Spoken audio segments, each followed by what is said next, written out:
an issue when he changes party. And thankfully, Femi Fani-Kayode is different to people like Amaechi, because when I saw the monster and the darkness and the evil that I saw in the APC, I said, well, may God forgive me, and I went back to my family, and I'm very happy to be there, and I'm happy to be playing a key role, having seen the light. So as far as I'm concerned, these people are desperate for power. They have brought religion into politics, they have brought ethnicity into politics, division, strife, and so on and so forth. And all they do is sit there and pass judgment on other people morning, day, and night. The question you need to put to Amaechi, Buhari, Tinubu, and every single one of them is, what do they have to offer this country? What are their programs? What are their this? What are their that? If we're to judge them from the past, I can tell you this right now. The first thing that you need to ask Buhari and Amaechi and all of them is this: how come it is that the APC presidential candidate was nominated by Boko Haram, an organization that has killed over 35,000 Nigerians in the last 3 years? They nominated him 2 years ago to be their spokesman and negotiator during a proposed peace talks with the government. How could you accept such a man to be your presidential candidate? Again, they should ask the APC, people like Amaechi, Lai Mohammed, Buhari, and all the rest, how come it is that, that when Boko Haram was prescribed by this government last year, they got up and said that it was unjust and unconstitutional? These are the questions we need to ask these people. Listen, it's habitual with them. They are desperate. They have said it over and over again. Their leader, their presidential candidate, said that if it is that he doesn't win the election in 2015, that this time around, that the baboon and the dog will both be soaked in blood. But people that are deluded and overestimate their own importance often talk like that. I mean, what are we to be afraid of? Is it a Buhari? Is it a Rotimi Amaechi? A Buhari that said that he will spread Sharia throughout every part of this country? A Buhari that said Muslims should only vote for Muslims? A Buhari that said Muslims should only vote for people that will protect their faith? These are claims. These are claims, Mr. Fani-Kayode. These are not claims. See, I want to just repeat this, and I say this with all sense of humility, that if I quote Buhari on something, I challenge him or his spokesman Amaechi or any of his people to come out and tell me where I've gone wrong. These are things he said in 2001. I have an excellent memory. I remember these things. I've documented them. I've said them over and over again.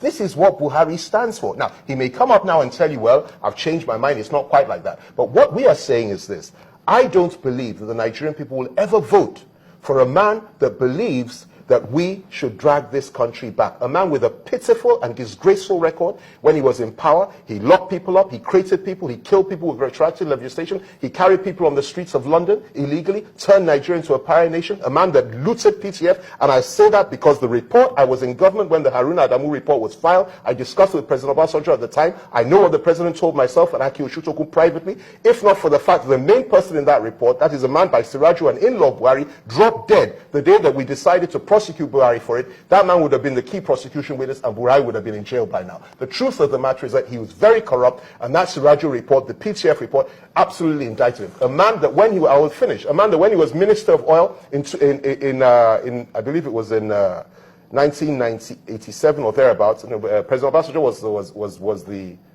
head of state at the time. It was in 1977 or thereabouts. 2.8 billion naira went missing under his watch. That's the equivalent of 3 billion naira today. A man that committed so many atrocities. Let me tell you something that he did that a lot of people don't remember. This is a man that converted all the currency that we had at that time and told everybody to convert their currency within 1 week, forgetting the fact that most northerners at the time dealt in cash, and most of them kept those the cash in their homes. They lost everything overnight simply because of Buhari's way. A man that sent so many people to jail for hundreds of years without due process, without any credible evidence. A man what about the tribunal that was set up? Listen to me. No lawyer attended the... Let me remind you. There were reports of the tribunal. You may be too young to know this. No. If I was young, I mean, you were not alive when Julius Caesar was alive, but you know he lived. So that's not a fair... No. Let me put this to you. Sure, there were tribunals, but what I'm putting to you is that the only people that attended those tribunals were the judges or military administrators that were appointed by the government and the late Gani Fawemi.